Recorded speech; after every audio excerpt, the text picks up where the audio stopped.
Greetings, this is Carolyn Cummings. I am the teaching assistant for abnormal psychology. I was given the opportunity by Dr. Susan Purrington to share this week's highlight video on Chapter 13. If you look on the screen, that is a picture of me. I was a CBU student. I graduated with my BA in Behavioral Science in 2005, so I'm pretty pleased to be working as a teaching assistant for CBU now. And what I'm going to be focusing on in this video is an area that I have some experience with, and that is neurodevelopmental and disruptive disorders. I work in an academic setting. I am a licensed marriage and family therapist, and I work through the SELPA in my area. SELPA is a special education local plan area, and it's basically combining a consortium of local districts that pool their resources together to provide support services for special education students, and the support service that I provide is mental health therapy. So I am a mental health supervisor. I've been working now with children for 10 years. The first 5 years was with children in a clinical setting, and now I'm working with children in an academic setting. And so I provide services on campuses, and I supervise a team of people that provide services on campuses to students. So we see a lot of neurodevelopmental and disruptive disorders in special education. Special education services are available to children with disabilities throughout the United States, and some of those disabilities include a variety of neurodevelopmental disorders such as ID, language disorders, etc. And so a lot of the students that I work with do fall into those categories. Autism, ADHD, specific learning disabilities.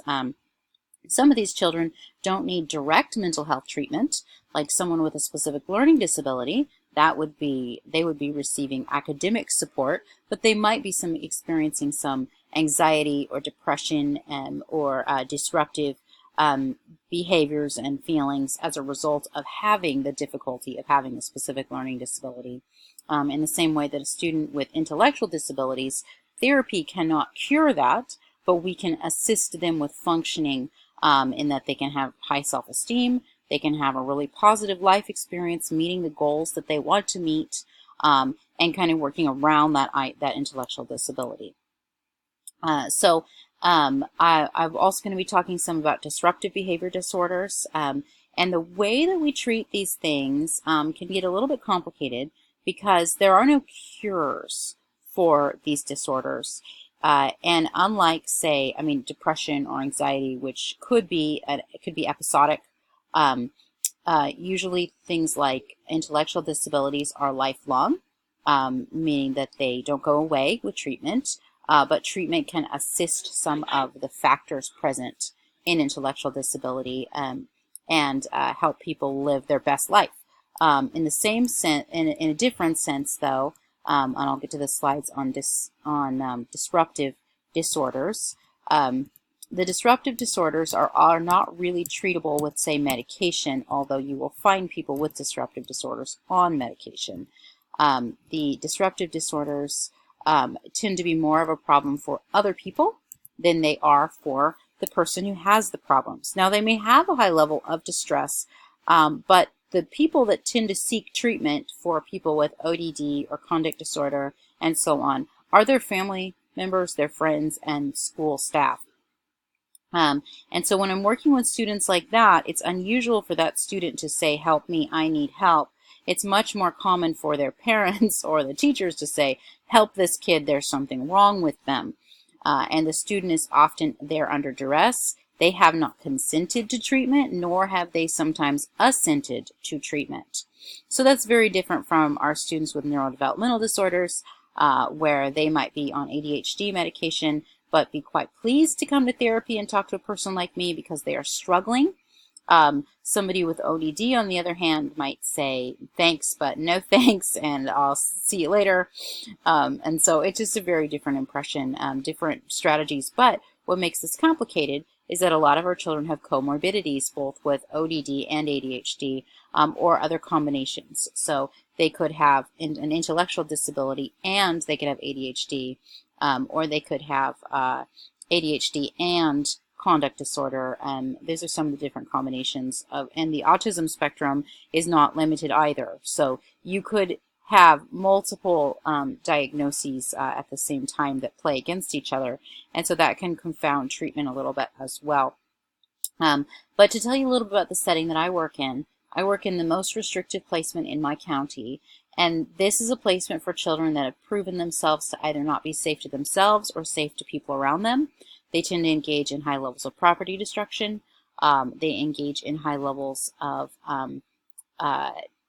attacking other people from time to time or harming themselves from time to time. And as a result, they've been placed at this special campus with other children who have similar behaviors. And sometimes the children that are there because of extreme trauma. Sometimes they're there because of other issues, but a lot of times they are there because of disruptive disorders. And so now the problem being that it's very hard to treat conduct disorder in the same way that you would treat, say, trauma. Although you could easily have someone with conduct disorder and PTSD, but conduct disorder is such a flagrant violation of social norms that it makes it difficult to have those same students on the same campus, because children with conduct disorder are very likely to re-victimize or re-traumatize children with PTSD. So you can see how we have to be very careful, and we are very careful in how we blend the students. For example, we run groups.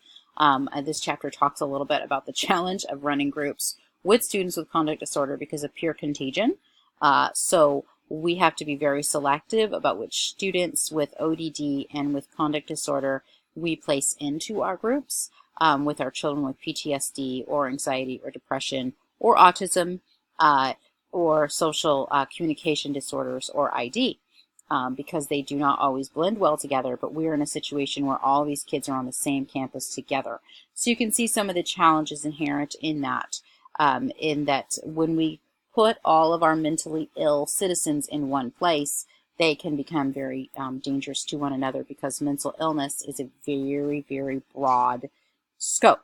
There's a lot of different kinds of mental illness, and in children it manifests in many different ways, and a lot of times it's not necessarily good to have all in one place. So where I work, we have to combat that quite a bit. So when we're working with our students with ID and with autism and with ADHD, there are some medication interventions that psychiatrists provide to help with impulsivity, to help with lowering anxiety, because as you might imagine, having a neurodevelopmental disorder can cause a great deal of distress and anxiety. Many of our autistic youth develop anxiety disorders because they can't tell what's going on day to day, and it's very stressful for them when routines change, in the same way that our children with ADHD can develop anxiety because they get angry, often frustrated at themselves for not being able to do the tasks that they want to do or to stay focused. And so that's the place where I work that we most often see those psychiatric interventions for children. For children with intellectual disabilities, it's the same sort of thing. They might not necessarily be on a medication in every situation, but when children are very impulsive, or children are very anxious, or children are very depressed, their intellectual disability can kind of work against them, and so the medication can be a part of their treatment plan. But it does not heal. It covers symptoms, and it helps with certain symptoms so that people can function at their best. So that's just a little bit of an overview of the kind of disorders that we see where I work. I'd like to give you guys a little bit of feedback on on what I've learned about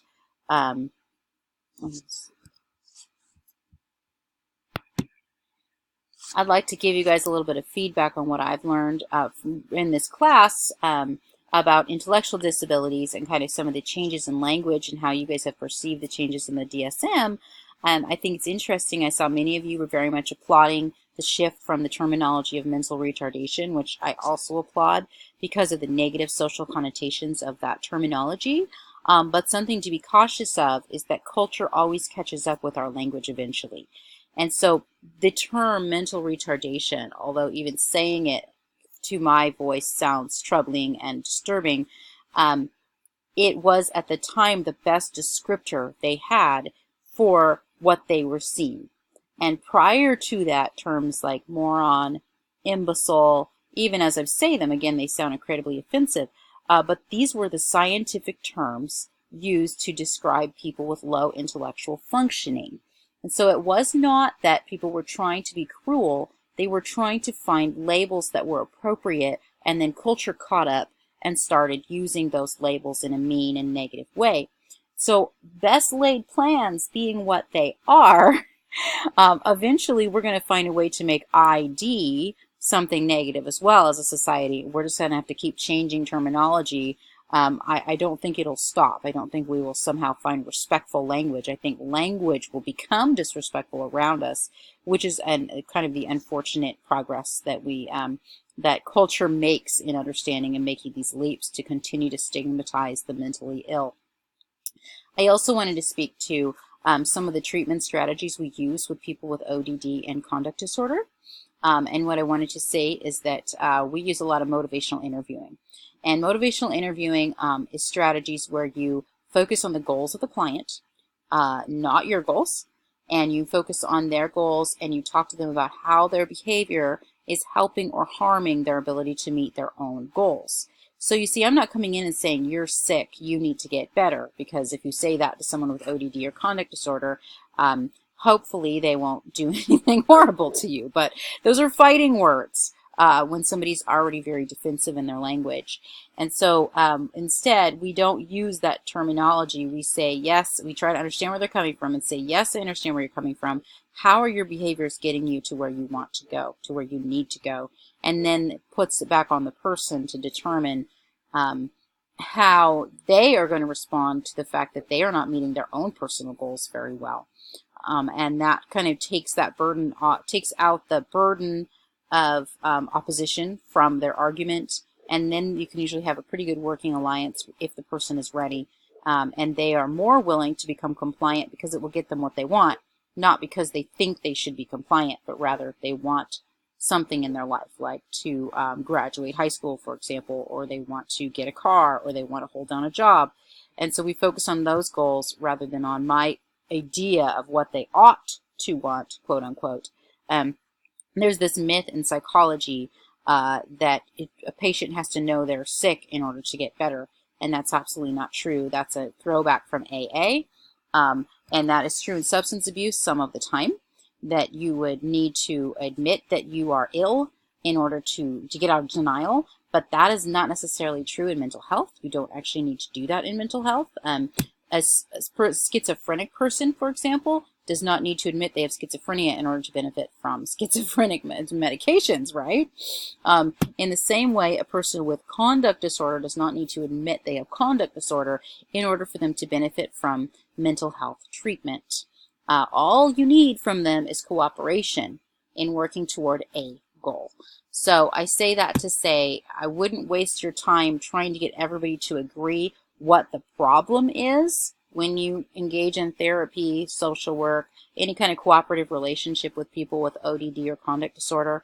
More important is that you let them know you are working with them and not against them, and not bring in any preconceived notions about whether or not they are right or wrong, because that's just kind of want to walk you into a corner, and you're not going to be able to get a lot of good work done for them, and nobody will win that way. So motivational interviewing is one of our strongest tools for working with students with these disabilities and these disorders. Well, thank you guys for listening, and I hope the rest of the class goes well for you.